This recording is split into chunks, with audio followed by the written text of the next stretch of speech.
ರೀತಿ ನಾವು ವಾಕ್ಯಕ್ಕೋಸ್ಕರ ಯೇಸಪ್ಪ, ನಮ್ಮನ್ನು ಬಹಳವಾಗಿ ಪ್ರೀತಿಸುವಂತ ಪರಲೋಕದ ತಂದೆ ಆದ ದೇವರೇ, ನಿನ್ನ ನಾಮಕ್ಕೆ ಸ್ತೋತ್ರಗಳನ್ನು ಸಲ್ಲಿಸ್ತೇನೆ ಸ್ವಾಮಿ. ಅದು ರಾಜ ಕರ್ತನೆ, ನನ್ನ ಚಿತ್ತದಂತೆ ಸ್ವಾಮಿ ನಮ್ಮ ನಡೆಸೋದಕ್ಕಾಗಿ ನಿನಗೆ ಸ್ತೋತ್ರ. ಪವಾ ಕೇಳುವಂತ ಕರ್ತನೆಪ್ಪ, ನಿಮ್ಮ ದಾಸನ್ನು ಕೂಡ ದೇವರ ನಿಂತನ ಆಶೀರ್ವಾದ ಮಾಡ್ರಿ, ಬಲಪಡಿಸು. ಕೇಳುವಂತ ನಾವೆಲ್ಲರನ್ನು ಕೂಡ ದೇವರ ನಿಂತನಪ್ಪ ಬಲಪಡಿಸಿ ಉಪಯೋಗಿಸೋದಕ್ಕಾಗಿ ಸ್ತೋತ್ರ. 5 ರೀತಿಯ ಬಲಗಳಿಂದ ಪ್ರತಿಯೊಬ್ಬನು ಕೂಡ ತುಂಬಿಸಿ ನಡೆಸಂದ ಕರ್ತನೆ ಬೇಡಿಕೊಳ್ಳುತ್ತಾ ಅದನ್ನ ಪವಿತ್ರ ಆತ್ಮನು ತಾನೆ ಚಿತ್ತದಂತೆ ಕರ್ತನೆಪ್ಪ ನಮ್ಮೆಲ್ಲರನ್ನು ಕೂಡ ನಡೆಸೋದಕ್ಕಾಗಿ ನನಗೆ ಸ್ತೋತ್ರ ಮಾಡುತ್ತಾ ಪ್ರಾರ್ಥನೆ ಕೇಳಿರೋದಕ್ಕಾಗಿ ಸ್ತೋತ್ರ. ಕ್ರಿಸ್ತನಾದ ಯೇಸುವಿನ ನಾಮದಲ್ಲಿ ಪ್ರಾರ್ಥಿಸ್ತೇನೆ ತಂದೆ, ಆಮೆನ್. Thank you Roopa. ದೇವರ ಪರಿಶುದ್ಧ ನಾಮ ಸ್ತೋತ್ರವಾಗಲಿ. ಜಾಯ್ನ್ ಆಗಿರುವಂತಹ ಎಲ್ಲ ದೇವರ ಮಕ್ಕಳಿಗೆ ಕ್ರಿಸ್ತನಾದ ಯೇಸುವಿನ ನಾಮದಲ್ಲಿ ವಂದಿಸ್ತೇನೆ. ನಾವು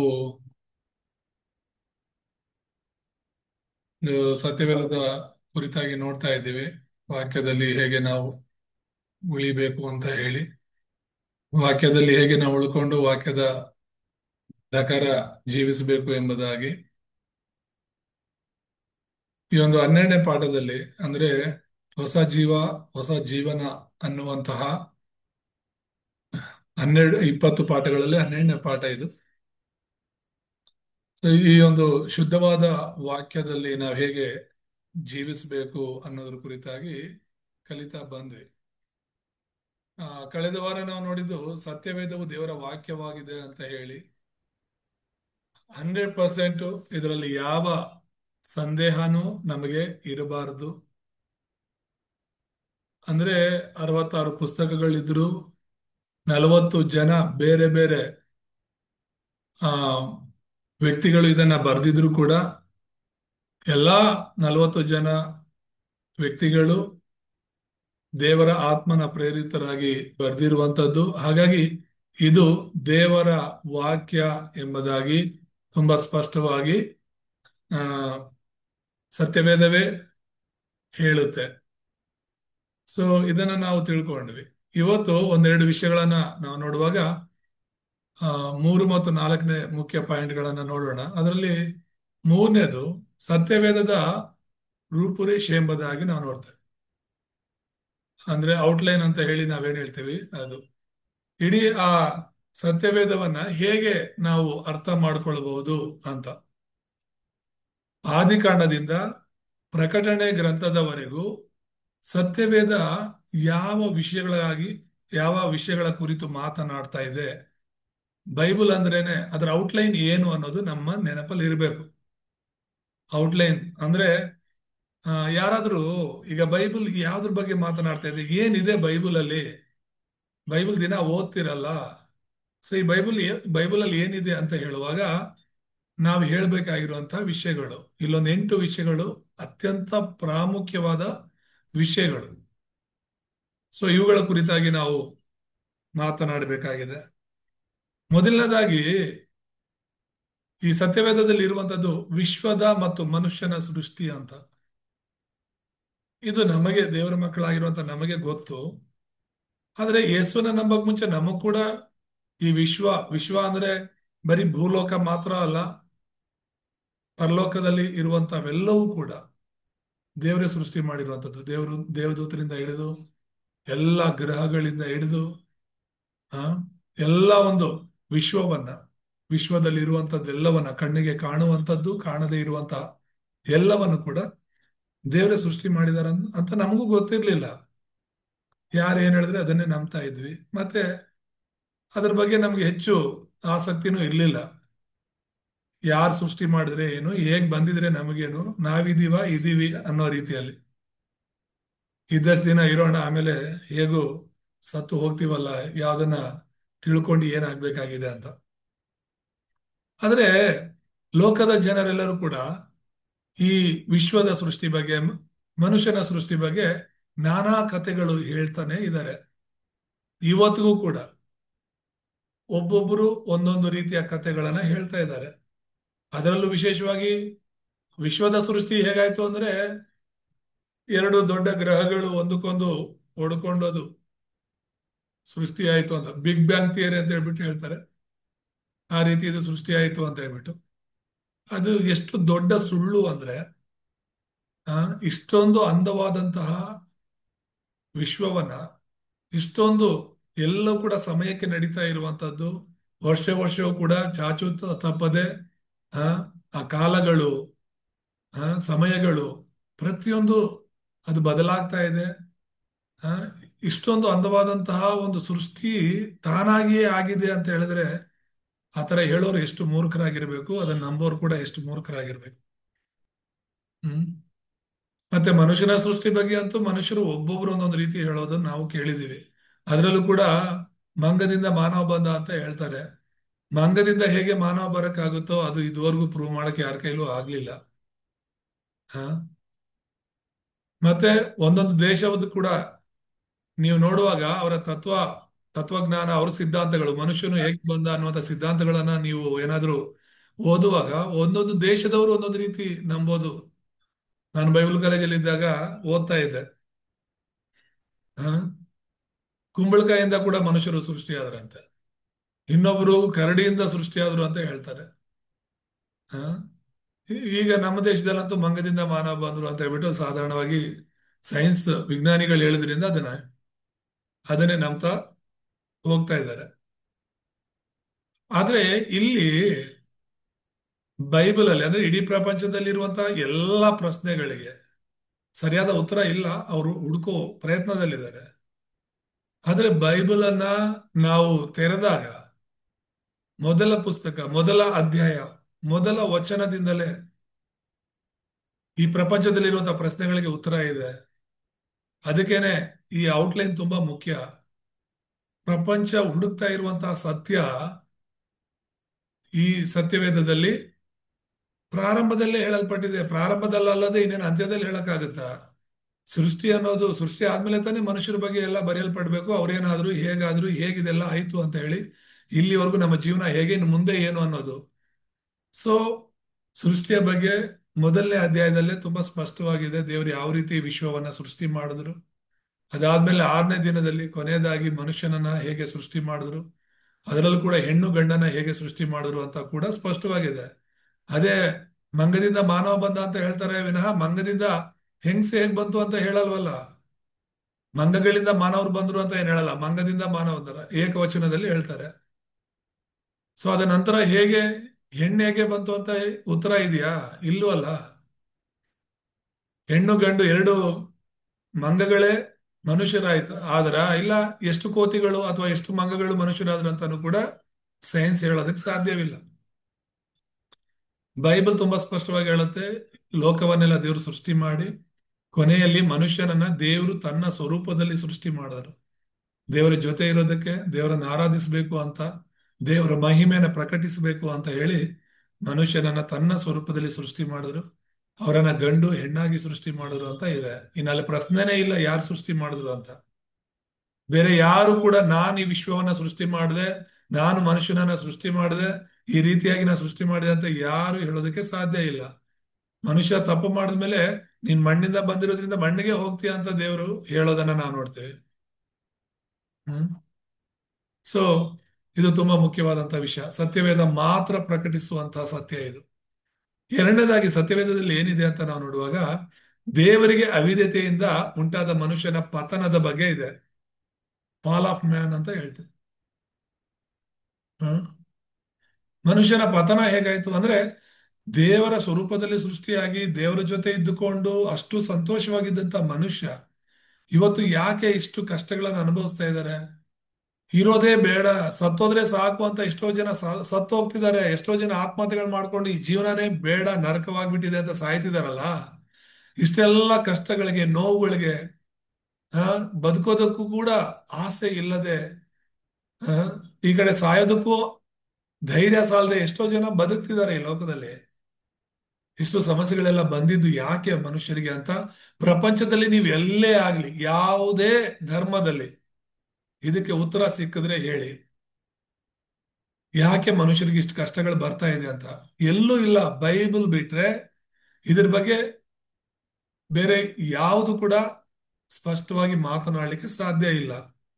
ಯಾಕಂದ್ರೆ ಬೈಬಲ್ ದೇವರ ವಾಕ್ಯ, ದೇವರೇ ಬರ್ಸಿರುವಂತ ವಾಕ್ಯ.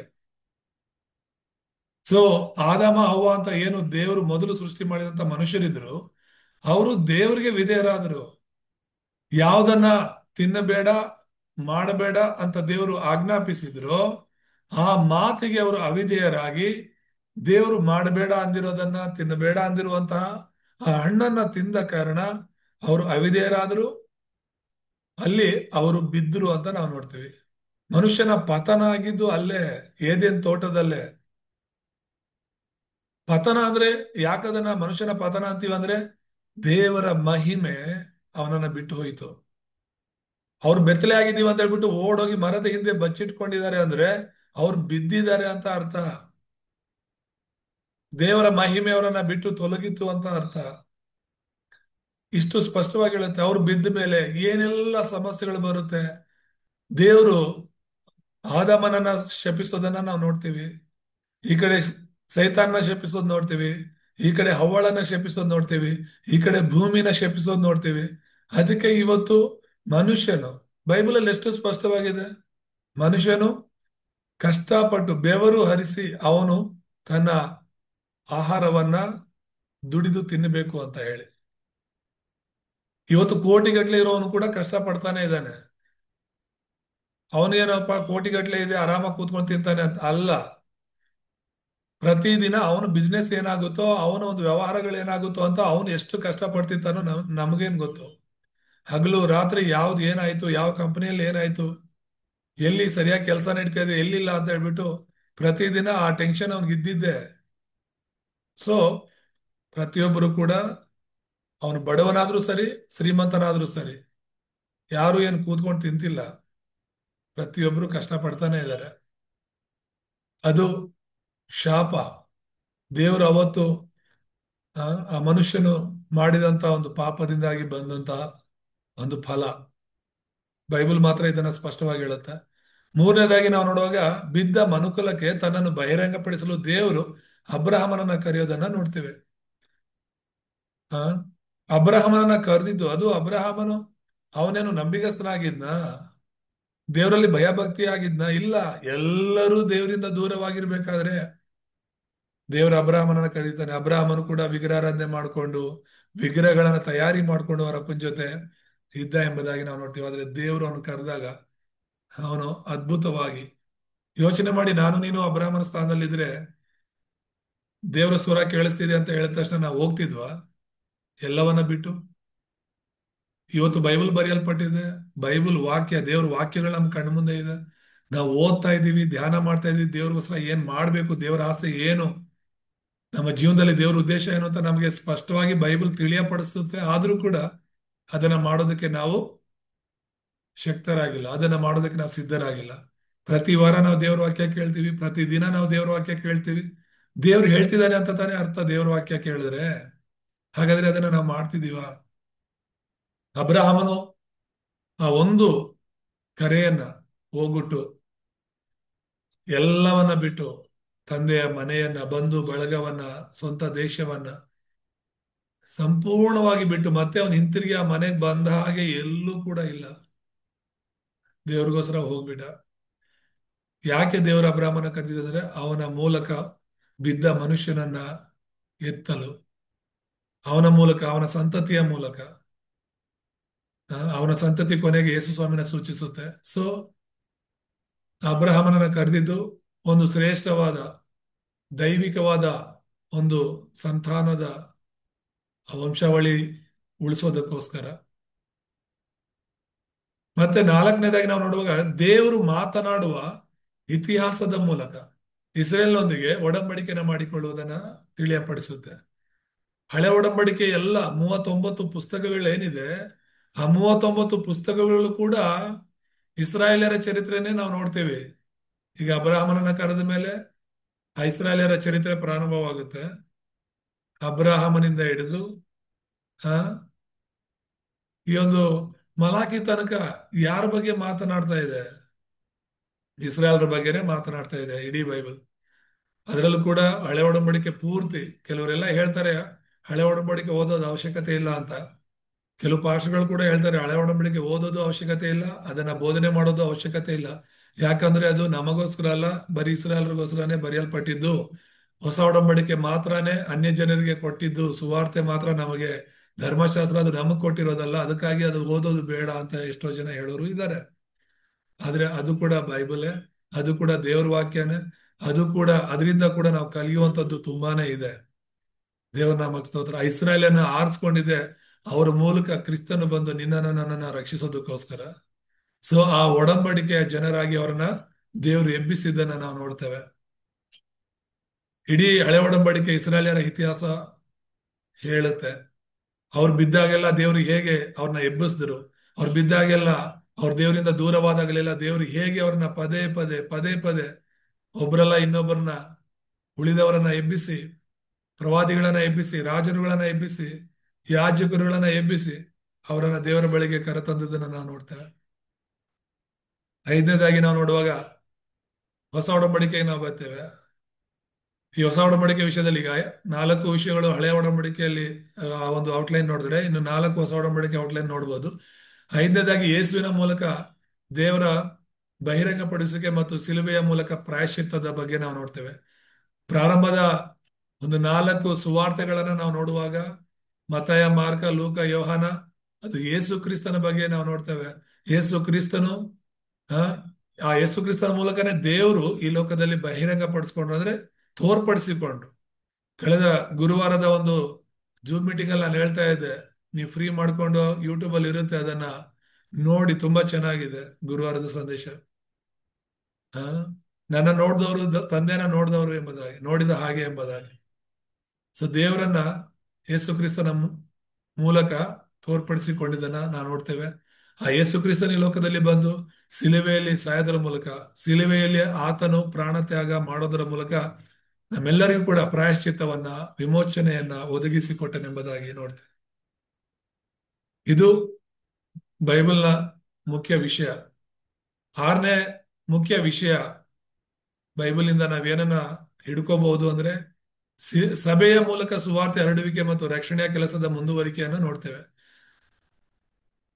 ಸಭೆ ಹುಟ್ಕೊಂಡಿದ್ದು ಯಾವಾಗ? ಒಂದು ಅಪೊಸ್ತಲರ ಕೃತ್ಯಗಳಲ್ಲಿ ನಾವು ನೋಡ್ತೇವೆ. ಅಪೊಸ್ತಲರ ಕೃತ್ಯದಿಂದ ಪ್ರಾರಂಭವಾದಂತಹ ಆ ಸಭೆ ಸುವಾರ್ತೆನ ಸಾರೋದಕ್ಕೆ ಪ್ರಾರಂಭ ಮಾಡ್ತು.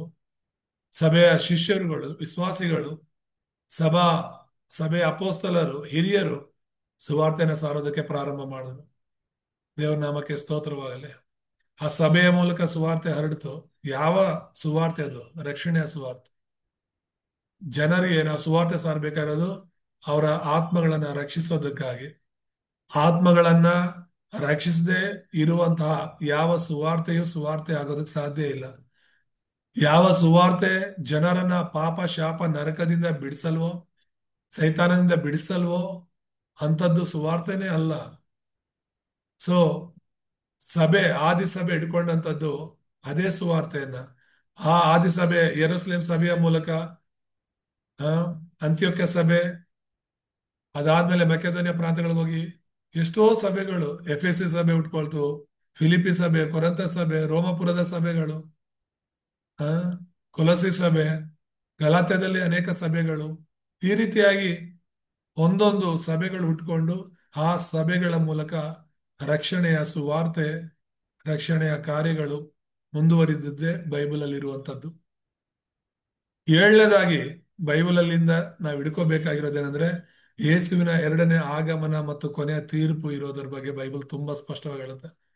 ಆದಿ ಬಗ್ಗೆ ಮಾತ್ರ ಹೇಳಲ್ಲ, ಮಧ್ಯದಲ್ಲಿ ಏನ್ ನಡೀತು ಅನ್ನೋದು ಮಾತ್ರ ಹೇಳಲ್ಲ, ಅಂತ್ಯ ಕೂಡ ಬೈಬಲ್ ತುಂಬಾ ಸ್ಪಷ್ಟವಾಗಿ ಹೇಳುತ್ತೆ. ಹಾಗಾಗಿನೇ ನಾನೇ ಆದಿಯು ನಾನೇ ಅಂತ್ಯವು ಎಂಬುದಾಗಿ ಯೇಸು ಸ್ವಾಮಿ ಹೇಳಿರುವಂತದ್ದು. ಬೈಬಲ್ ಕೂಡ ಇನ್ನೇನು ಕೂಡ ಉಳಿದಿಲ್ಲ ಬರೆಯೋದಕ್ಕೆ.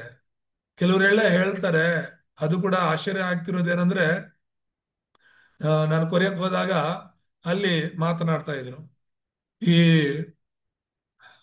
ಪ್ರಪಂಚದ ಎಲ್ಲ ದೊಡ್ಡ ದೊಡ್ಡ ದೇಶದ ಎಲ್ಲ ಧರ್ಮದ ನಾಯಕರುಗಳು, ಮುಖ್ಯ ನಾಯಕರುಗಳೆಲ್ಲ ಸೇರಿ ಅವರು ಚರ್ಚೆ ಮಾಡ್ತಿರೋದೇನಂದ್ರೆ, ನಮ್ಮ ಧರ್ಮ ಶ್ರೇಷ್ಠ, ನಿಮ್ ಧರ್ಮ ಶ್ರೇಷ್ಠ ಅನ್ನೋದು ಬೇಡ, ನಾವೆಲ್ಲರೂ ಒಂದಾಗಿರೋಣ. ನಾವು ನಿಮ್ ಬಗ್ಗೆ ತಪ್ಪಾಗಿ ಮಾತಾಡೋದು ಬೇಡ, ನೀವು ನಮ್ಮ ಬಗ್ಗೆ ತಪ್ಪಾಗಿ ಮಾತಾಡೋದು ಬೇಡ, ನಾವೆಲ್ಲರೂ ಒಟ್ಟಾಗಿ ಇರೋಣ, ನಾವೆಲ್ಲರೂ ಒಂದೇ ಅನ್ನೋ ಭಾವನೆಯಲ್ಲಿ ಇರೋಣ ಅನ್ನೋದು ಒಂದು. ಎರಡನೇ ವಿಷಯ ಏನು ಅಂದ್ರೆ ಅದು ತುಂಬಾ ಆಶ್ಚರ್ಯಕರವಾದದ್ದು. ಬೈಬಲು ಹಳೇದಾಗ್ಬಿಟ್ಟಿದೆ ಅಂತ ಮಾತನಾಡ್ತಿರೋದು. ಹಳೇ ಬೈಬಲು ಈಗ 4,000 ವರ್ಷಗಳಿಂದ. ಈಗ ಸೃಷ್ಟಿಯ ಕೆಲಸ ನೋಡಿದ್ರೆ ಆದಾಮನು ಬದುಕಿದ್ ಯಾವಾಗ ಅಂದ್ರೆ ಸರಿಸುಮಾರು 6,000 ವರ್ಷಗಳ ಹಿಂದೆ ಅಂತ. ಹಾಗಾದ್ರೆ 6,000 ವರ್ಷಗಳ ಹಿಂದೆಯಿಂದಲೂ ನಡೀತಾ ಬಂದಂತಹ ವಿಷಯಗಳು ಬೈಬಲ್ ಅಲ್ಲಿ ಇದೆ ಅಂತ ಹೇಳಿದ್ರೆ ಇವಾಗ ಎಷ್ಟು ಅಪ್ಡೇಟ್ ಆಗ್ತಿದೆ. ಈಗ ಒಂದು ಫೋನ್ ತಗೊಂಡ್ರೆ, ಒಂದು ಲ್ಯಾಪ್ಟಾಪ್ ತಗೊಂಡ್ರೆ, ಒಂದು ಟಿವಿ ತಗೊಂಡ್ರೆ 5 ವರ್ಷಕ್ಕೊಂದು, 10 ವರ್ಷಕ್ಕೊಂದು, ಈಗ ಫೋನ್ಗಳು 3 ತಿಂಗಳಿಗೊಂದೊಂದು ಅಪ್ಡೇಟ್ ಬರ್ತಾನೆ ಇರುತ್ತೆ. ಆ ತರ ಇರುವಾಗ ನಾವು ಹಳೆ ಬೈಬಲ್ನ ಹೇಗೆ ಯೂಸ್ ಮಾಡೋದು? ಅದು ಹಳೆ ಪದ್ಧತಿ, ಅದರಲ್ಲಿ ಇರುವಂತದ್ದೆಲ್ಲ ಹಳೇದು. ಈಗ ಅದರಲ್ಲಿ ಬೈಬಲ್ ಅಲ್ಲಿ ಇರೋದೆಲ್ಲ ನಾವು ಪಾಟಿಸಕ್ಕಾಗುತ್ತಾ? ಅದನ್ನ ಮಾಡಕ್ಕಾಗುತ್ತಾ ನಾವು? ಅದಕ್ಕೋಸ್ಕರ ಬೈಬಲ್ ಅನ್ನು ನಾವು ಚೇಂಜ್ ಮಾಡಬೇಕು. ಅದರಲ್ಲಿ ಇರುವಂತ ಕೆಲವು ವಿಷಯಗಳನ್ನೆಲ್ಲ ನಾವು ಚೇಂಜ್ ಮಾಡಬೇಕು ಅಂತ ಚರ್ಚೆ ನಡೀತಾ ಇದೆ. ಅದಕ್ಕಾಗಿ ದಯಮಾಡಿ ಪ್ರಾರ್ಥನೆ ಮಾಡ್ಕೊಳ್ಳೋದು ಯಾವುದು ನಡೀಬಾರ್ದು ಅಂತ. ಅರ್ಥ ಆಗ್ದಿರೋರು ಬೈಬಲ್ನ ಚೇಂಜ್ ಮಾಡ್ಬೇಕಂತಾರೆ, ಅರ್ಥ ಆಗ್ದಿರೋರು ಬೈಬಲ್ ವಾಕ್ಯಗಳನ್ನ ಬದಲಾವಣೆ ಮಾಡ್ಬೇಕು ಅಂತಾರೆ. ಮಧ್ಯಾಹ್ನ ಒಬ್ರು ಫೋನ್ ಮಾಡಿದ್ರು. ಅಂದ್ರೆ ವಾಕ್ಯ ಅಂದ್ರೆ ಬೈಬಲ್ ಅಲ್ಲಿ ತಪ್ಪಿದೆ ಅಂತ ಹೇಳ್ಬಿಟ್ಟು ಒಂದು ಚರ್ಚೆ ಬಂತು. ಏನ್ ತಪ್ಪಿದೆ? ಬೈಬಲ್ ತಪ್ಪಿದೆ ಅಂತ ಕಂಡುಹಿಡಿದಿರೋದು ತುಂಬಾ ಗ್ರೇಟ್ ಅವರು. ಹ ಬೈಬಲ್ ಅಲ್ಲಿ ತಪ್ಪಿದ್ಯಾ? ನನಗೆ ಆಶ್ಚರ್ಯ ಆಯ್ತು ಅದ್ ಕೇಳಿ. ನಮ್ಗೆ ಅರ್ಥ ಆಗಿಲ್ಲ ಅಂದ್ರೆ ಅರ್ಥ ಆಗಿಲ್ಲ. ಅರ್ಥ ಆಗಿರೋರು ಯಾರಾದ್ರೂ ಇದ್ರೆ, ನಮಗಿಂತ ಬೇರೆಯವರು ಸೇವಕರು ಇನ್ನೊಬ್ರು ಇದ್ರೆ ಅವ್ರು ಕೇಳಿ ತಿಳ್ಕೋಬೇಕು. ಒಂದ್ ವೇಳೆ ಅವ್ರುನು ಹೌದು ಇದು ತಪ್ಪಿದೆ ಅಂತ ಹೇಳಿದ್ರೆ ಏನೋ ಅನ್ನಕ್ಕೆ. ಆದ್ರೆ ಇವರೇ ತೀರ್ಮಾನಕ್ಕೆ ಬರೋದು. ನಮಗೆ ಅದು ಒಂದು ವಾಕ್ಯ ಅರ್ಥ ಆಗಿಲ್ಲ ಅಂತ ಹೇಳಿದ್ರೆ ಅದನ್ನ ತಪ್ಪಾಗಿ ಅರ್ಥ ಮಾಡ್ಕೊಳ್ಳೋದಲ್ಲ. ಸೊ ತುಂಬಾ ಜನ ಇವತ್ತು ಹಾಗೇನೆ ತಪ್ಪಾಗಿ ಅರ್ಥ ಮಾಡ್ಕೊಳ್ತಿದ್ದಾರೆ. ಬೈಬಲ್ ತಪ್ಪಾಗಿಲ್ಲ, ಅದು ಸತ್ಯ ವೇದ. ಅದರಲ್ಲಿ ಇರೋದಿಲ್ಲ ಸತ್ಯನೇ. ನಾವು ಅದನ್ನ ಅರ್ಥ ಮಾಡ್ಕೋಬೇಕು ಅಂದ್ರೆ ದೇವರ ಆತ್ಮ ಬೇಕು, ದೇವರ ಆತ್ಮನ ಜ್ಞಾನ ಬೇಕಾಗಿದೆ. ಸೊ ಹಾಗಾಗಿ ಈ ಯೇಸು ಕ್ರಿಸ್ತನ ಒಂದು, ಈಗ ಪರಲೋಕಕ್ಕೆ ಯೇಸು ಹೋಗಿದ್ದಾರೆ ಅಷ್ಟೇ ಮುಗೀತಾ? ಇಲ್ಲ. ಯೇಸು ಮತ್ತೆ ಬರ್ತೀನಿ ಅಂತ ಹೇಳೋಗಿದ್ದಾರೆ ಅನೇಕ ವಚನಗಳು. ಸುವಾರ್ತೆಯ ಸುವಾರ್ತೆಗಳಲ್ಲಿ ಕೊನೆಯ ಅಧ್ಯಾಯಗಳೆಲ್ಲ ಯೇಸು ಮತ್ತೆ ಬರೋದ್ರ ಬಗ್ಗೆ ಮಾತನಾಡೋದು. ಅಪೊಸ್ತಲರ ಕೃತ್ಯಗಳಲ್ಲಿ ಪ್ರಾರಂಭದಲ್ಲೇ 1ನೇ ಅಧ್ಯಾಯ 11ನೇ ವಚನದಲ್ಲಿ ದೇವದೂತರು ಹೇಳುವಂತ ಮಾತು ಮತ್ತೆ ಬರ್ತಾನೆ ಅಂತ. ಅಪೊಸ್ತಲರು ಯೇಸು ಮತ್ತೆ ಬರ್ತಾನೆ ಅಂತ, ಪೌಲನು ಯೇಸು ಮತ್ತೆ ಬರ್ತಾನೆ ಅಂತ. ಸೊ ಪ್ರಕಟಣೆ ಗ್ರಂಥ ಕೊನೆಯ ಗ್ರಂಥದಲ್ಲಿ ಯೇಸು ಬೇಗ ಇಗೋ ನಾನು ಬೇಗನೆ ಬರುತ್ತೇನೆ ಅಂತ ಹೇಳಿರುವಂತದ್ದು. ಯೇಸು ಮತ್ತೆ ಬರ್ತಾರೆ. ಈ ಲೋಕದಲ್ಲಿ ಅನೇಕ ದೇವರುಗಳು ಮಾನವತಾರ ಎತ್ತಿ ಬಂದ್ರು, ಜನರಿಗೋಸ್ಕರ ಅವ್ರು ಬದುಕಿದ್ರು, ಜನರ ಉದ್ಧಾರಕ್ಕೋಸ್ಕರ ಬದುಕರು ಅಂತ ಹೇಳ್ಬಿಟ್ಟು ಎಷ್ಟೋ ಜನ ಏನೇನೋ ಹೇಳ್ತಿರ್ತಾರೆ. ಅವ್ರು ಸತ್ತರು, ಸಮಾಧಿ ಆದರು, ಅವ್ರು ಮತ್ತೆ ಬರ್ತೀನಿ ಅಂತ ಯಾರು ಏನು ಹೇಳೇ ಹೋಗಿಲ್ಲ. ಅವರು ಪುನರ್ಜನ್ಮಗಳ ಮೇಲೆ ಪುನರ್ಜನ್ಮ ಅಂತ, ಮನುಷ್ಯರು ಹೇಗೆ ಪುನರ್ಜನ್ಮ ಹೊಂದುತ್ತಾರ ಅಂತ ಹೇಳ್ತಾರೋ ಹಾಗೆ ದೇವರುಗಳು ಕೂಡ ಮತ್ತೆ ಮತ್ತೆ ಅವತಾರ ಎತ್ತಿ ಬರ್ತಾನೆ ಇರ್ತಾರೆ. ಯೇಸುವಿನ ಅವತಾರ ಒಂದೇ ಸಾಕು, ಒಂದೇ ಸಲ ಅವನು ಮಾನವತಾವರಾಗಿ ಬಂದಿದ್ದು ಯೇಸು ಸ್ವಾಮಿ. ಮತ್ತೆ ಆತನು ಮನುಷ್ಯನಾಗಿ ಎಲ್ಲ ಬರೋದು, ದೇವರಾಗಿ ಬರ್ತಾನೆ, ಕರ್ತನಾಗಿ ಬರ್ತಾನೆ, ನ್ಯಾಯ ತೀರ್ಪು ಕೊಡೋದಕ್ಕಾಗಿ ಬರ್ತಾನೆ. ದೇವ್ರ ನಾಮಕ್ಕೆ ಸ್ತೋತ್ರವಾಗಲಿ. ಹಾಗಾಗಿ ಬೈಬಲ್ ತುಂಬಾ ಸ್ಪಷ್ಟವಾಗಿ ಹೇಳುತ್ತೆ. ನಾವೀಗ ಯೇಸು ನಂಬ್ಕೊಂಡಿದ್ವಿ ಅಂದ್ರೆ, ಯೇಸು ನಂಬಕ್ ಮುಂಚೆ ನಮ್ಗೆ ಗೊತ್ತು ಗುರಿ ಇಲ್ಲದೆ ಇರ್ಬೋದು, ನಮ್ಮ ಪ್ರಾರಂಭ ಏನು ಅಂತ್ಯ ಏನು ಅಂತ ಗೊತ್ತಿಲ್ಲದೆ ಇರ್ಬೋದು. ಇವಾಗ ಬದುಕ್ತಿದ್ವಿ, ಆ ಪ್ರೆಸೆಂಟ್ ಅಲ್ಲಿ ಮಾತ್ರ ನಾವು ಯೋಚನೆ ಮಾಡ್ತಿದ್ವಿ ಏನ್ ಮಾಡೋಣ, ನಮ್ ಜೀವನಕ್ಕೆ ಏನ್ ಮಾಡೋಣ, ಏನು ಕುಡಿಯೋಣ, ಏನ್ ತಿನ್ನೋಣ ಅಂತ. ಆದ್ರೆ ಬೈಬಲ್ ಓದಿದ್ಮೇಲೆ, ಸತ್ಯವನ್ನ ತಿಳ್ಕೊಂಡ್ಮೇಲೆನೆ ನಮ್ಮ ಪ್ರಾರಂಭ ಯಾವುದು, ಮನುಷ್ಯರ ಪ್ರಾರಂಭ ಯಾವುದು, ಮನುಷ್ಯರ ಅಂತ್ಯ ಏನು ಅಂತ ನಮಗ್ ಗೊತ್ತಾಗಿದ್ದು. ನಿನ್ನ ನನ್ನ ಅಂತ್ಯ ಏನಂತಾನು ನಮಗ್ ಗೊತ್ತೀಗ. ಹಾಗಾಗಿ ನೀನು ನಾನು ಯೇಸು ಬರೋದನ್ನ ಎದುರು ನೋಡ್ತಾ ಇದ್ದೇವೆ. ಯಾರು ಯೇಸು ಬರೋದನ್ನ ಎದುರು ನೋಡಲ್ವೋ ಅವರು ರಕ್ಷಣೆನೇ ಹೊಂದಿಲ್ಲ, ಅವ್ರಿಗೆ ಸುವಾರ್ತೆನೆ ಗೊತ್ತಿಲ್ಲ ಅಂತ ಅರ್ಥ. ಯಾಕಂದ್ರೆ ತುಂಬಾ ಜನ ಕ್ರೈಸ್ತರು ಆ ಇನ್ನು ಈಗಾಗ್ಲೇ ನಾವು ಆ ಆ ಒಂದು 1,000 ವರ್ಷಗಳ ಪರಿಪಾಲನೆಯಲ್ಲಿ ಇದೀವಿ ಅಂತ ನಂಬೋರು ಕೂಡ ಇದ್ದಾರೆ. ಈಗಾಗಲೇ 1,000 ವರ್ಷಗಳು ಬಂದಾಯ್ತು, ಕ್ರಿಸ್ತನ ಪರಿಪಾಲನೆಯಲ್ಲಿ ನಾವಿದೀವಿ ಅಂತ ಹೇಳ್ಬಿಟ್ಟು ಅಲ್ಲ. ಹ್ಮ್ ಕೊನೆಯ ತೀರ್ಪು ಅದು ಯೇಸು ಸ್ವಾಮಿನೇ. ಈ ಲೋಕದಲ್ಲಿ ಯೇಸು ಮನುಷ್ಯನಾಗಿ ಬಂದಾಗ ಮನುಷ್ಯರು ತೀರ್ಪು ಕೊಟ್ರು, ಪಿಲಾತನು ತೀರ್ಪು ಕೊಟ್ಟ, ಹೆರೋದನು ತೀರ್ಪು ಕೊಟ್ಟ, ಇಸ್ರಾಯೇಲರು ತೀರ್ಪು ಕೊಟ್ರು, ಯಾಜಕರು ಇವನ ಸಿಲುವೆಗೆ ಹಾಕಿ ಅಂದ್ರು, ಯಹೂದರು ಇವನ ಸಿಲುವೆಗೆ ಹಾಕಿ, ಫರಿಸಾಯರು, ಸದ್ದುಕಾಯರು ಇವರೆಲ್ಲರೂ ಯೇಸುನ ಸಿಲುವೆಗೆ ಹಾಕಿ ಅಂತ ಇವ್ರು ತೀರ್ಪು ಕೊಟ್ರು. ಆದ್ರೆ ಯೇಸು ತೀರ್ಪು ಕೊಡೋ ದಿನ ಬರ್ತಾ ಇದೆ. ಸುವಾರ್ತೆನ ನಂಬದೇ ಇರುವಂತ ಜನರಿಗೆ, ಯೇಸುನ ಅಂಗೀಕಾರ ಮಾಡ್ಕೊಳ್ದಿರುವಂತ ಜನರಿಗೆ ಯೇಸು ತೀರ್ಪು ಕೊಡಕ್ ಬರ್ತಾ ಇದ್ದಾರೆ. ಆ ತೀರ್ಪಿನಿಂದ ನಮ್ಮನ್ನ ಯಾರು ರಕ್ಷಣೆ ಮಾಡ್ಲಿಕ್ಕೆ ಸಾಧ್ಯನೇ ಇಲ್ಲ. ದೇವ್ರ ನಾಮಕ್ಕೆ ಸ್ತೋತ್ರ. ಮತ್ತೆ ಕೊನೆಯದಾಗಿ ಬೈಬಲ್ ಹೇಳುವಂತ ಅತ್ಯಂತ ಪ್ರಾಮುಖ್ಯವಾದ ವಿಷಯ ಏನಂದ್ರೆ ದೇವರ ರಾಜ್ಯ. ಆ ದೇವರ ರಾಜ್ಯವೇ ಅಂತ್ಯ. ಅಂದ್ರೆ ಈಗ ಏದೇನ್ ತೋಟ ಅದು ದೇವರ ರಾಜ್ಯಕ್ಕೆ ಸಮಾನವಾಗಿತ್ತು. ಆದಾಮ ಅವ್ವ ಪಾಪ ಮಾಡಕ್ ಮುಂಚೆ ಅದು ದೇವರ ರಾಜ್ಯಕ್ಕೆ ಸಮಾನವಾಗಿತ್ತು. ಯಾವಾಗ ಅವರು ಪಾಪ ಮಾಡಿದ್ರು ಅದು ನರಕವಾಗಿ ಪರಿಣಮಿಸ್ತು. ಆ ಒಂದು ಏದೇನ್ ತೋಟದಿಂದ ಅವನ್ನ ಹೊರಗಡೆ ಹಾಕ್ಬಿಟ್ರು. ಮತ್ತೆ ನಮ್ಗೆ ದೇವರ ರಾಜ್ಯ ಬೇಕು, ಅದಕ್ಕೋಸ್ಕರನೇ ದೇವರು ನಮಗೋಸ್ಕರ ಮತ್ತೆ ಬರ್ತೀನಿ ಅಂತ ಹೇಳಿರೋದು. ಯೋಹಾನ ಸುವಾರ್ತೆ 14ನೇ ಅಧ್ಯಾಯದಲ್ಲಿ ನಾವು ನೋಡುವಾಗ, ತಂದೆಯ ಮನೆಯಲ್ಲಿ ಅನೇಕ ಬಿಡಾರಗಳಿವೆ, ಇಲ್ಲದಿದ್ದರೆ ನಾನು ಹೇಳ್ತಿದ್ದೆ, ಆದ್ರೆ ನಿಮಗೋಸ್ಕರ ನಾನೊಂದು ಮನೆಯನ್ನ ಸಿದ್ಧ ಮಾಡ್ಲಿಕ್ಕೆ ಹೋಗ್ತಾ ಇದ್ದೇನೆ. ಅದನ್ನ ಸಿದ್ಧ ಮಾಡಿದ್ಮೇಲೆ ಬರ್ತೇನೆ, ಬಂದು ನಿಮ್ಮನ್ನ ಕರೆದುಕೊಂಡು ಹೋಗ್ತೇನೆ. ನಾನು ಇರೋ ಜಾಗದಲ್ಲಿ ನೀವು ಕೂಡ ಇರಬೇಕು ಅಂತ ಯೇಸು ಸ್ವಾಮಿ ತುಂಬಾ ಖಚಿತವಾಗಿ ಹೇಳಿದ್ದಾರೆ. ಕ್ರಿಸ್ತನಿರೋ ಜಾಗದಲ್ಲೇ ನಾವು ಇರ್ಲಿಕ್ಕೆ ಹೋಗ್ತೇವೆ. ಅದು ದೇವರ ರಾಜ್ಯ. ಅಲ್ಲಿ ಸೈತಾನನ ರಾಜ್ಯ, ಭೂಲೋಕ ರಾಜ್ಯ ಇರೋದೇ ಇಲ್ಲ. ಒಂದೇ ಒಂದು ರಾಜ್ಯ ಶಾಶ್ವತವಾಗಿ ಉಳಿಯೋದು, ಅದು ದೇವರ ರಾಜ್ಯ ಮಾತ್ರನೇ. ಸತ್ಯವೇದದಲ್ಲಿ ಪ್ರಕಟಣೆ ಗ್ರಂಥದಲ್ಲಿ ಅಂತ್ಯ ಆಗೋದು ಆ ಹೊಸ ಯೆರೂಸಲೇಮ್, ಆ ಹೊಸ ದೇವರ ರಾಜ್ಯ. ಆ ರಾಜ್ಯದಲ್ಲಿ ನಾವು ಎಲ್ಲರೂ ಕೂಡ ಯೇಸುವಿನ ರಕ್ತದಿಂದ ತೊಳೆಯಲ್ಪಟ್ಟ, ಯೇಸುವಿನಲ್ಲಿ ನಂಬಿಕೆ ಇಟ್ಟು ದೇವರ ಮಕ್ಕಳಾಗಿ ಅಧಿಕಾರ ಹೊಂದಿರುವ ಪ್ರತಿಯೊಬ್ಬರು ಆ ರಾಜ್ಯದಲ್ಲಿ ನಾವಿರ್ತೀವಿ. ಇದು ಸತ್ಯವೇದ ಹೇಳುವಂತ ವಿಷಯಗಳು. ಇನ್ನು ಅನೇಕ ವಿಷಯಗಳಿದ್ರು ಕೂಡ ಅತ್ಯಂತ ಪ್ರಾಮುಖ್ಯವಾದ ವಿಷಯಗಳು, ಇವುಗಳನ್ನ ನಾವು ಹಿಡ್ಕೋಬೇಕು. ಇದು ಸತ್ಯವೇದದ ಒಂದು ಔಟ್ಲೈನ್ ಅಂತ ನಾವು ನೋಡ್ತೀವಿ. ಮತ್ತೆ ಕೊನೆಯದಾಗಿ 4ನೇದಾಗಿ ನಾವು ನೋಡುವಾಗ, ನಾವು ಸತ್ಯವೇದವನ್ನ ಯಾಕೆ ಓದ್ಬೇಕು ಅನ್ನೋದು ತಿಳ್ಕೋಬೇಕು. ಬೈಬಲ್ ಓದಿ ಅಂತಿರ್ತಾರಲ್ಲ, ಒಂದ್ ವೇಳೆ ಬೈಬಲ್ ಓದಕ್ಕೆ ಇಂಟ್ರೆಸ್ಟ್ ಇಲ್ಲದೆ ಇರೋರು ಪ್ರಶ್ನೆ ಮಾಡ್ಕೋಬಹುದು, ಯಾಕೆ ಓದ್ಬೋದು ನಾನು ಬೈಬಲ್ ಯಾಕೆ ಓದ್ಬೇಕು ಅಂತ. ಯಾವುದೇ ಓದ್ಬೇಕಂದ್ರೂ ಅದಕ್ಕೊಂದು ಕಾರಣ ಇರುತ್ತೆ. ಬೈಬಲ್ ಓದೋದಕ್ಕೂ ಕೂಡ ಕಾರಣ ಇರಬೇಕು. ಏನ ಕಾರಣ, ಯಾಕೆ ಓದ್ಬೇಕು ನಾವು? 2 ತಿಮೋಥೆ 3:14-17 ಇದು ದೇವರ ವಾಕ್ಯ ಎಂಬುದಾಗಿ ನಾವು ನೋಡ್ತೇವೆ. ಈ ವಾಕ್ಯಗಳು ನಮ್ಗೆ ಏನಕ್ಕೆಲ್ಲ ಉಪಯೋಗ ಆಗುತ್ತೆ ಅಂತ ಹೇಳ್ಬಿಟ್ಟು ಪೌಲನು ತಿಮೋತಿಗೆ ತುಂಬಾ ಸ್ಪಷ್ಟವಾಗಿ ಹೇಳ್ತಾನೆ. ಆದ್ರೆ ಈ ವಚನಗಳೆಲ್ಲ ಕೂಡ ನಾವು ಕಲಿಯೋದಕ್ಕೆ, ಖಚಿತಪಡಿಸ್ಕೊಳ್ಳೋದಕ್ಕೆ ಅನ್ನೋದು ತಿಳ್ಕೋಬೇಕು. ಹಾಗಾದ್ರೆ ಏನನ್ನ ಕಲಿಯೋದಕ್ಕೆ, ಏನನ್ನ ಖಚಿತಪಡಿಸ್ಕೊಳ್ಳೋದಕ್ಕೆ ನಾವು ಸತ್ಯವೇದ ಓದಬೇಕು ಅಂದ್ರೆ ಈ 5 ವಿಷಯಗಳು. ಯಾವ 5 ವಿಷಯಗಳು?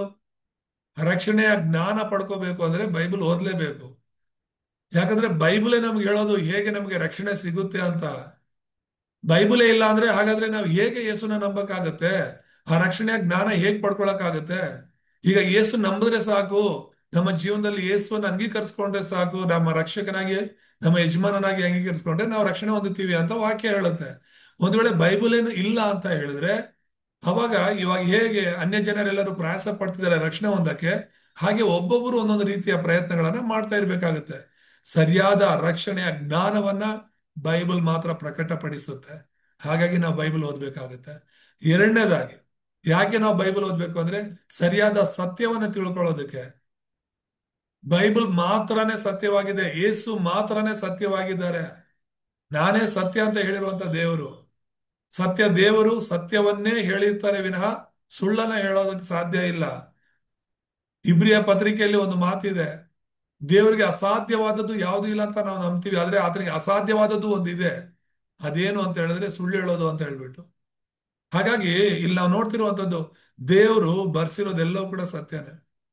ಸರಿಯಾದ ಸತ್ಯವನ್ನ, ಸರಿಯಾದ ದೇವರನ್ನ, ಸರಿಯಾದ ಆ ಮಾರ್ಗವನ್ನ ನಾವು ತಿಳ್ಕೋಬೇಕು ಅಂದ್ರೆ ಬೈಬಲೇ ಓದ್ಲೇಬೇಕು.